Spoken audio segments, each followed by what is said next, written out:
사람들은 죽은 자는 추위를 모른다고 말합니다. 하지만 그날 밤 제 침실 문 앞에 놓인 빗물에 흠뻑 젖은 하얀 신발은 다른 이야기를 하고 있었습니다. 이 저택에서는 귀신도 추위에 떨고 배고픔을 느낀다는 사실을 말입니다. 저는 25살 슈카입니다. 저는 일본의 가난한 시골 마을 출신으로 60살에 부유하고 점잖은 한국 남자 박 회장의 두 번째 아내가 되어 인생 역전을 꿈꾸며 이곳에 왔습니다. 박 회장은 사람들 눈에 살아있는 성자처럼 보입니다. 그는 자주 기부를 하고 어린 외국인 아내에게 상냥하게 말하며 끔찍이 아끼는 척합니다. 하지만 뚜껑을 열어봐야 아는 법입니다. 그와 함께 사는 저는 유리 진열장에 전시된 인형과 다를 바가 없습니다.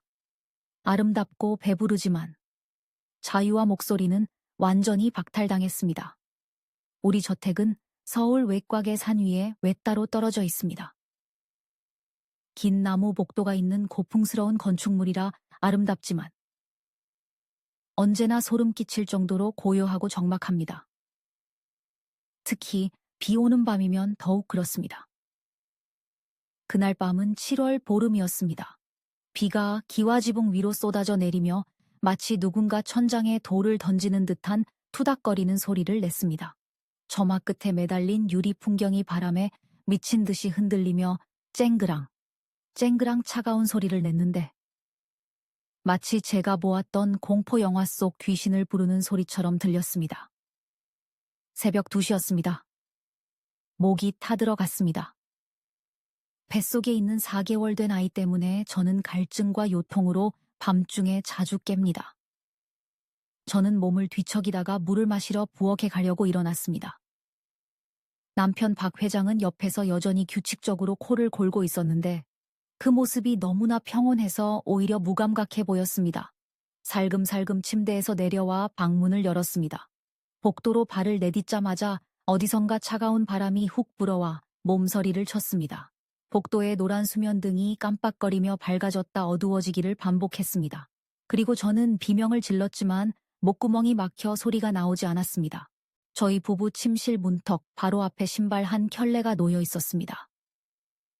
제 신발도 남편의 구두도 아니었습니다. 그것은 고무신이었습니다.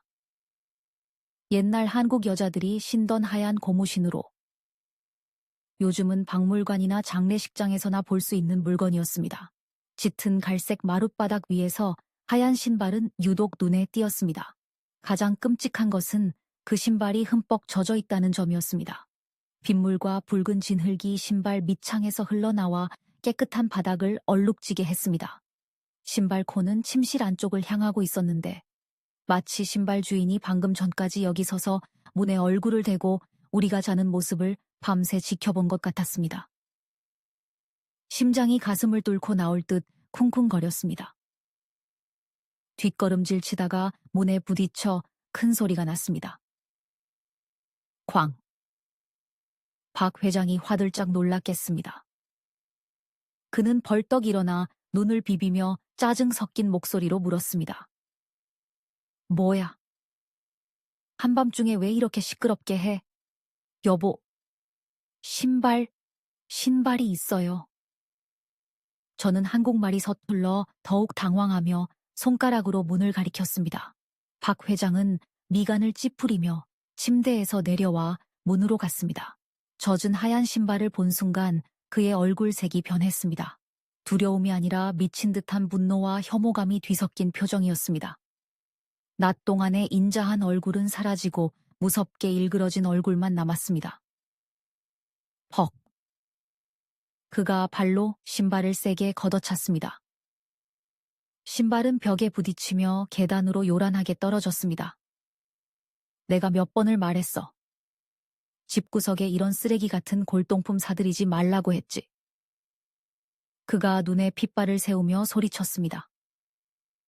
제가 안 샀어요. 맹세해요. 저는 몸을 잔뜩 웅크리고 눈물을 쏟았습니다. 안 샀으면 저게 제 발로 걸어 들어왔다는 거야? 나한테 겁주는 거냐? 박 회장은 거칠게 숨을 몰아쉬더니 자신이 너무 흥분했다는 걸 깨달았는지 목소리를 낮췄지만 눈빛은 여전히 차가웠습니다. 됐어. 도둑고양이가 물고 왔겠지. 가서 자. 내일 아침 도우미 시켜서 버리라고 할 테니까. 그는 문을 쾅 닫고 침대에 올라가 이불을 머리 끝까지 뒤집어 썼습니다. 저도 옆에 누웠지만 도저히 잠이 오지 않았습니다. 진흙 묻은 하얀 신발의 잔상이 계속 떠올랐습니다. 고양이가 그 무거운 신발을 물고 올 수 있나요? 그리고 왜 하필 신발 코가 우리 방을 향해 있었을까요? 이 저택에는 제가 시집온 첫날부터 박 회장이 절대적으로 지키라고 강요한 기이한 규칙들이 있습니다.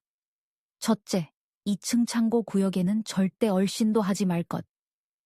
그는 바닥이 썩어서 위험하고 낯선 사람을 꺼리는 물건들이 많다고 했습니다. 둘째, 전처인 한 여사에 대해 절대 묻지 말 것. 그는 그녀가 산 후 우울증으로 20년 전에 죽었다고 했습니다. 너무 큰 아픔이라 다시 꺼내고 싶지 않다고 했습니다. 하지만 소름 끼칠 정도로 모순된 행동이 하나 있었습니다. 매일 저녁 퇴근하고 돌아오면 아무리 바쁘고 피곤해도 박 회장이 가장 먼저 하는 일은 저를 안아주는 것이 아니라 부엌으로 가는 것이었습니다. 그는 직접 고봉밥을 푸고 뜨거운 미역국을 떠서 칠기 쟁반에 담았습니다. 그리고 그 밥상을 들고 어두컴컴한 2층으로 이어지는 나무 계단을 묵묵히 올라갔습니다. 한 여사에게 향 피우러 가는 거야. 그가 경건한 목소리로 설명했습니다. 그 사람이 아주 영험해. 젊어서 죽어서 원한이 많거든. 매일 밥을 올리지 않으면 돌아와서 해코지하고 당신과 아이를 해칠 거야. 저는 겁이 많아서 그 말을 듣고 너무 무서워 감히 궁금해하지도 못했습니다. 그저 계단 아래 서서 어둠 속으로 사라지는 남편의 뒷모습을 바라볼 뿐이었습니다. 삐걱, 삐걱. 계단을 밟는 소리가 나다가 위층의 무거운 철문 뒤로 사라졌습니다. 약 15분 뒤, 그는 빈 쟁반을 들고 내려왔습니다. 다 드셨어. 당신을 보살펴주고 계셔. 그는 미소 지었습니다. 그때는 인자한 미소인 줄 알았지만 지금 생각해보니 야만스러움이 가득 찬 미소였습니다. 세상에 어떤 귀신이 매일 고봉밥과 미역국을 싹 비운단 말입니까? 제가 임신한 뒤로 모든 것이 나빠지기 시작했습니다. 임신 소식은 가장 기쁜 소식이어야 했습니다. 하지만 두 줄이 뜬 테스트기를 든 박 회장은 펄쩍 뛰며 기뻐하지 않았습니다. 그는 테스트기를 이리저리 살펴보더니 제 등골을 서늘하게 만드는 말을 중얼거렸습니다. 아들이어야 해. 무조건 아들이어야 해. 그리고 그 여자가 알게 해선 안 돼. 질투할 거야. 애를 죽일지도 몰라. 그 여자가 누구일까요? 한 여사의 귀신일까요? 그 후로 집안에서 기이한 현상들이 점점 더 많이 일어났습니다. 냉장고 속 음식이 계속 사라졌습니다. 특히 샌드위치, 우유, 치즈처럼 부드럽고 먹기 편한 것들만 없어졌습니다. 처음에는 제가 임신해서 많이 먹고 잊어버렸거나 쥐 때문이라고 생각했습니다. 쥐덫을 여기저기 놓았지만 한 마리도 잡히지 않았습니다. 정점은 안개가 자욱하던 어느 가을 아침이었습니다. 잠에서 깨어 기지개를 켰습니다. 옆을 보니 남편 자리는 비어 있었습니다. 그는 일찍 운동을 나갔으니까요. 그런데 그 자리에 제 베개 위에 낯선 물건이 놓여 있었습니다. 신생아 옷이었습니다. 제가 산 새 옷이 아니었습니다. 아주 낡고 누렇게 변했으며 소매 끝이 해진 헌 옷이었습니다. 뻣뻣한 천에서는 오래된 곰팡이 냄새와 녹슨 철 냄새, 혹은 마른 피 냄새 같은 비릿한 악취가 났습니다. 옷 가슴 부분에는 붉은 실로 삐뚤빼뚤하게 한자 한이라는 글자가 수놓아져 있었는데 색이 발에 있었습니다. 저는 손을 덜덜 떨며 옷을 집어들었습니다. 역겨움과 공포가 밀려왔습니다. 누가 우리 침실에 들어왔을까요? 누가 제가 깊이 잠든 사이 얼굴 바로 옆에 이 더러운 옷을 두었을까요? 악! 저는 비명을 지르며 옷을 바닥에 내동댕이 쳤습니다. 박 회장이 욕실에서 뛰쳐나왔습니다. 무슨 일이야? 또 왜 그래? 저 옷, 저것 좀 봐요. 피 묻은 옷이. 저는 바닥을 가리키며 엉엉 울었습니다. 박 회장이 옷을 보았습니다. 이번에는 지난번 신발대처럼 화를 내며 발로 차지 않았습니다. 그는 얼어붙은 듯 멈춰 섰고 얼굴은 창백해졌으며 입에는 식은땀이 흘렀습니다. 그는 뒷걸음질 쳤고 눈동자는 심하게 흔들렸습니다. 하지만 곧 그의 교활한 본성이 되살아났습니다. 그는 달려들어 옷을 집어들고 손바닥 안에 구겨 넣었습니다. 헛소리 하지 마. 피는 무슨 피? 이건 도우미가 놔두고 간 걸레일 뿐이야. 아니에요. 분명히 아기 옷이었어요. 한이라는 글자도 있었단 말이에요. 제가 소리쳤습니다. 박 회장은 달려들어 제 어깨를 꽉 잡았습니다. 뼈가 부서질 정도로 세게 움켜쥐었습니다. 그는 제 눈을 부릅뜨고 쳐다보며 익숙한 가스라이팅 말투로 말했습니다. 슈카. 진정해. 임신해서 호르몬이 변하니까 헛것이 보이는 거야. 한이라는 글자가 어디 있어? 귀신이 어디 있냐고. 그는 제 얼굴에 바짝 다가왔고 아침 담배 냄새가 진동했습니다. 아니면 한 여사 귀신이 애 내놓으라고 온 거야. 자기가 아이를 잃었으니 네가 임신한 걸 보고 질투하는 거라고. 아이 지키고 싶으면 얌전히 있어. 내 말만 들어. 너희 모자 지킬 사람은 나밖에 없어. 알겠어? 저는 고개를 끄덕이며 눈물을 흘렸습니다. 무서웠습니다. 그의 말을 믿었습니다. 정말 귀신이 씌었나 보다 생각했습니다. 하지만 예비 엄마로서의 본능은 다른 것을 말해주고 있었습니다. 귀신은 벽을 통과할 수 있지만 귀신이 빵을 먹을 필요가 있나요? 귀신이 진흙 묻은 신발을 신나요?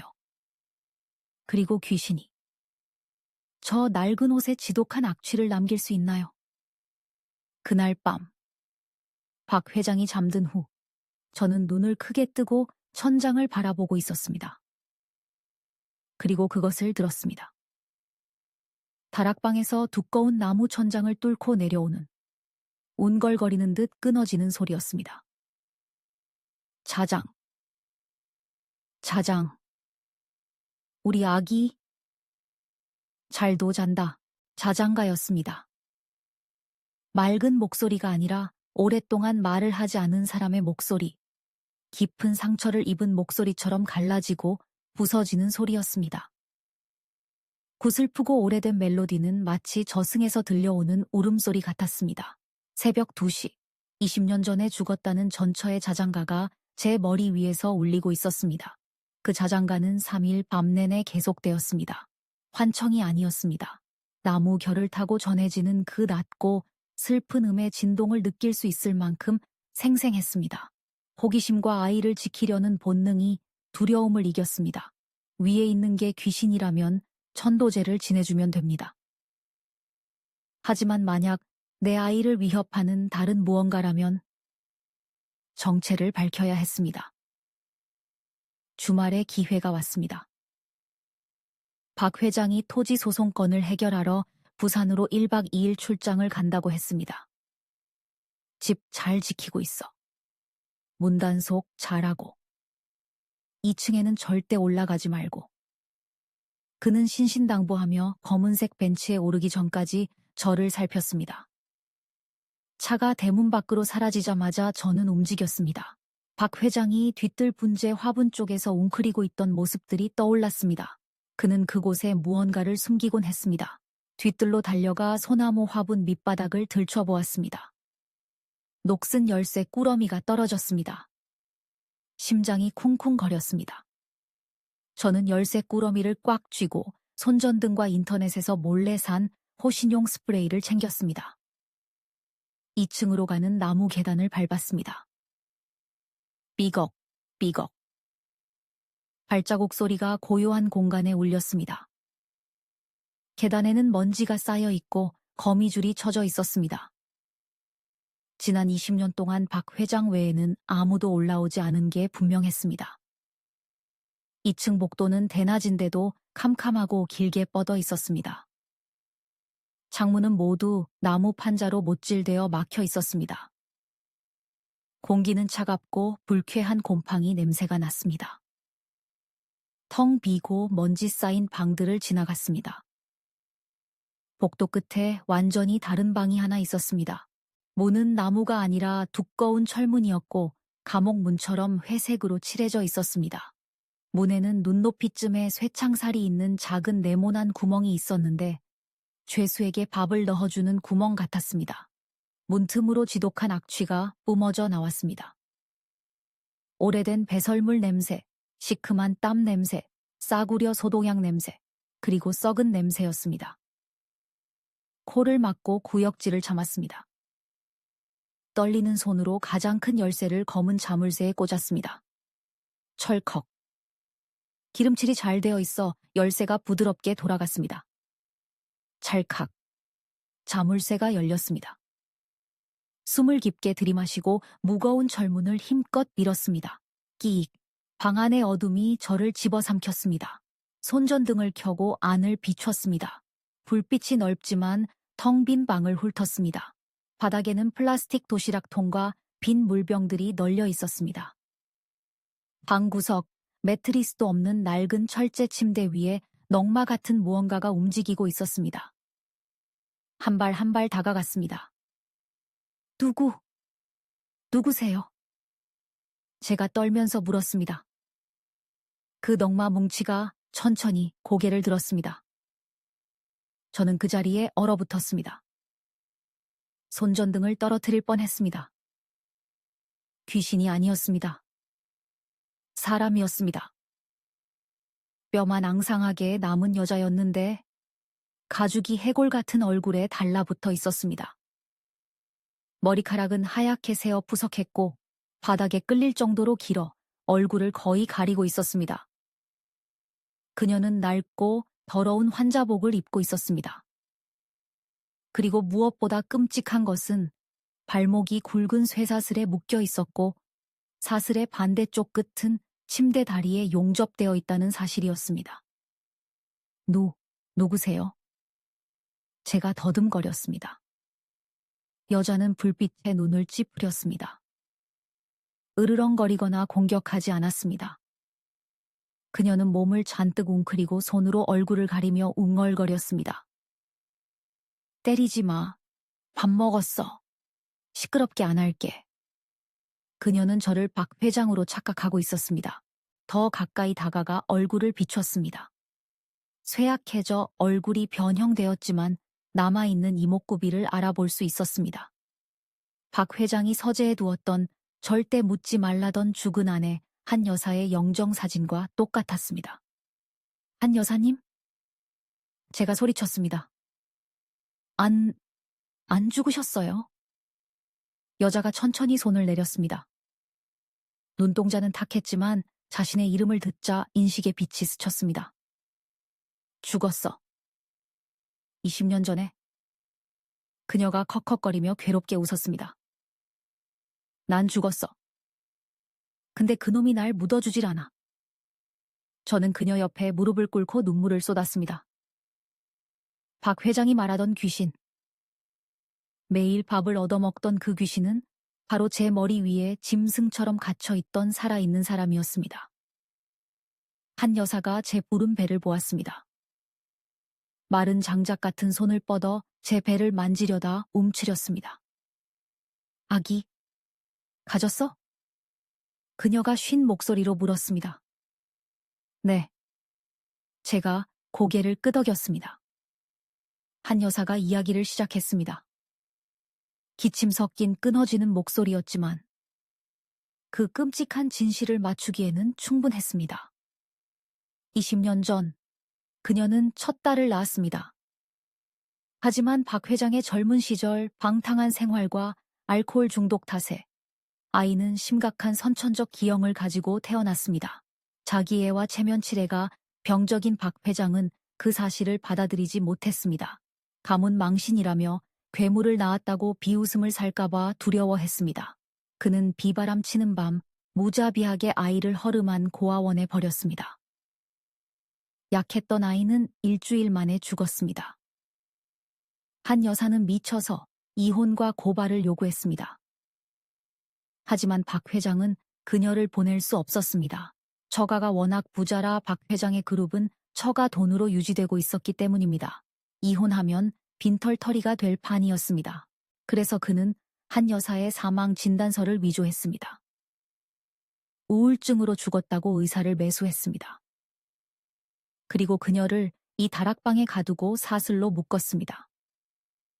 서류상으로 그녀를 죽은 사람으로 만들고 자신은 순정파 호라비 행세를 하며 재산을 누려왔던 것입니다. 신발, 그 옷, 제가 물었습니다. 나야. 한 여사가 헐떡이었습니다. 너무 배가 고파서 손이 작아져서 사슬이 빠졌어. 그녀는 상처투성이인 앙상한 발목을 들어 보였습니다. 부엌에 가서 먹을 걸 찾았어. 나가서 내 새끼 무덤 찾으려고 했는데 문이 잠겨서 옷을 내게 줬어. 기억하라고. 아이 지키라고. 그놈이 내 새끼 죽인 것처럼 내 새끼도 죽이지 못하게 충격을 받았습니다. 소음, 사라진 음식, 젖은 신발. 그 모든 것은 이 불쌍한 여인이 생존하려 몸부림치며 제게 보낸 경고였습니다. 구해드릴게요. 여기서 나가야 해요. 제가 단호하게 말하며 부축하려 했습니다. 갑자기 아래층에서 쿵 하는 소리가 들렸습니다. 쾅. 현관문이 거칠게 열렸습니다. 쿵쿵쿵 급하게 나무 계단을 뛰어 올라오는 발소리가 들렸습니다. 삐걱, 삐걱, 슈카, 이 나쁜 년. 어디 있어? 박 회장의 고함 소리가 온 집안을 울렸습니다. 그가 일찍 돌아왔습니다. 아마도 제가 몰랐던 감시 카메라로 제가 2층에 올라가는 걸 본 모양이었습니다. 도망쳐! 도망쳐! 한 여사가 공포에 질려 저를 밀어냈습니다. 악마가 왔어. 내려가기엔 너무 늦었습니다. 발소리가 아주 가까이 왔습니다. 텅 빈 방에는 숨을 곳이 없었습니다. 한 여사의 발을 묶은 쇠사슬을 보았습니다. 주머니에서 절단기를 꺼냈습니다. 울타리 철조망을 자를 일이 있을까봐 챙겨온 것이었는데 여기서 쓰게 될 줄은 몰랐습니다. 발 좀 주세요. 젖 먹던 힘을 다해 가장 녹슨 삿을 고리를 집었습니다. 뚝! 고리가 끊어졌습니다. 한 여사가 풀려났습니다. 바로 그때 문가의 박 회장의 검은 그림자가 나타났습니다. 손에는 알루미늄 야구 방망이를 들고 있었습니다. 그는 거칠게 숨을 몰아쉬었고 눈에는 핏발이 섰으며 얼굴은 경련을 일으키고 있었습니다. 점잖은 회장은 없었고 정체가 들통난 악마만이 서 있었습니다. 내가 올라오지 말라고 했지. 왜 계집년들은 꼭 쥐새끼처럼 염탐질이야. 그가 이 사이로 쉬쉬거리는 소리를 내며 방으로 들어와 방망이를 치켜들었습니다. 당신은 짐승만도 못해요. 제가 소리치며 한 여사 앞을 막아섰습니다. 짐승? 그가 미친 듯이 웃었습니다.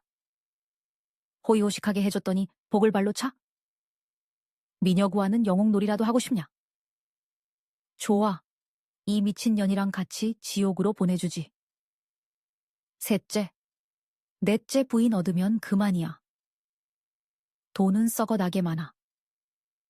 내 애 낳아줄 여자는 줄을 섰어.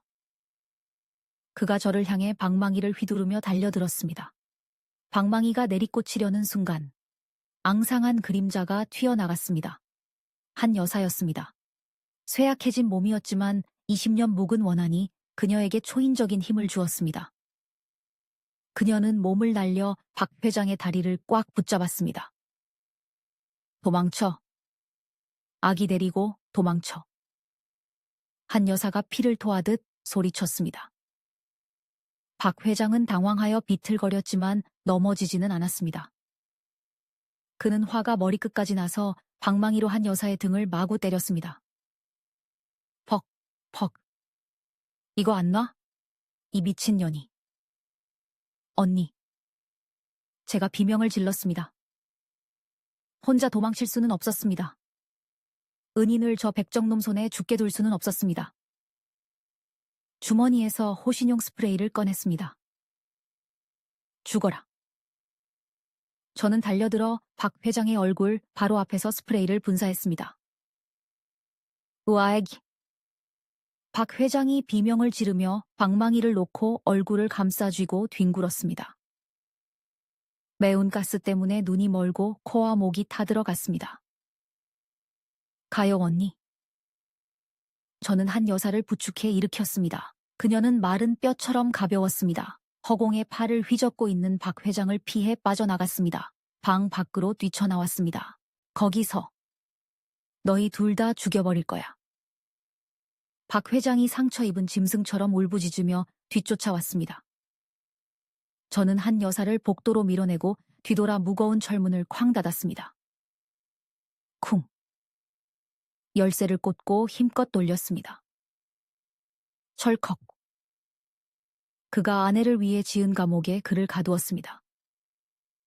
열쇠 꾸러미를 썩은 마룻바닥 틈새로 던져버렸습니다.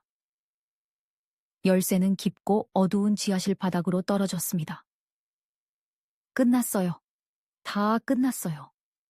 저는 한 여사를 부축해 그 귀신 들린 저택을 빠져나왔습니다. 밖에는 비가 그치고 먹구름 사이로 햇살이 비치고 있었습니다. 30분 뒤 경찰이 들이닥쳤습니다. 명망 높은 박 회장이 수갑을 차고 퉁퉁 부은 얼굴로 옷이 찢어진 채 미쳐 날뛰는 모습이 모든 뉴스 채널에 방송되었습니다. 2층의 비밀 방은 부인할 수 없는 명백한 증거가 되었습니다. 한 여사가 20년 동안 손톱으로 벽에 새긴 글자들, 살고 싶다, 아가야, 7,400일째. 그 글귀들은 강인한 경찰들조차 눈물 짓게 만들었습니다. 박 회장은 감금, 폭행, 사문서 위조 혐의로 무기징역을 선고받았습니다. 그의 그룹은 완전히 몰락했습니다. 6개월 후, 바닷가에 있는 평화로운 요양원입니다. 만삭인 저는 해바라기 정원에서 휠체어를 탄 한 여사를 밀고 산책하고 있습니다. 한 여사는 많이 달라졌습니다. 머리는 단정하게 자르고 검게 염색했습니다. 여전히 말랐지만 피부에는 혈색이 돌았습니다. 눈빛은 더 이상 불안하지 않고 아침바다처럼 평온했습니다. 휠체어를 세우고 허리를 굽혀 그녀에게 새 신발을 신겨주었습니다. 춥고 끔찍했던 하얀 고무신 대신 작은 꽃치수 놓인 푹신한 면 신발이었습니다. 언니, 새 신발 편해요? 제가 손을 잡으며 물었습니다. 한 여사는 신발을 보고 저를 보며 미소 지었습니다. 그녀는 손을 들어 제 부른 배를 부드럽게 쓰다듬었습니다. 편해. 아기. 곧 나오니. 네, 곧이에요. 언니를 한 엄마라고 부르게 할게요. 한 엄마, 그녀가 중얼거렸고 행복한 눈물이 흘러내렸습니다. 그래. 한 엄마가 지켜줄게. 아무도 못 데려가게. 시원한 바닷바람이 불어왔습니다. 저는 파란 하늘을 올려다보았습니다. 귀신은 정말 무섭습니다. 하지만 욕심과 체면 때문에 눈이 먼 인간의 마음은 귀신보다 만 배는 더 무섭습니다. 하지만 결국 두 어머니의 인간애와 용기가 모든 것을 이겼습니다. 어둠은 물러가고 따뜻한 햇살이 정원 가득 쏟아지고 있었습니다.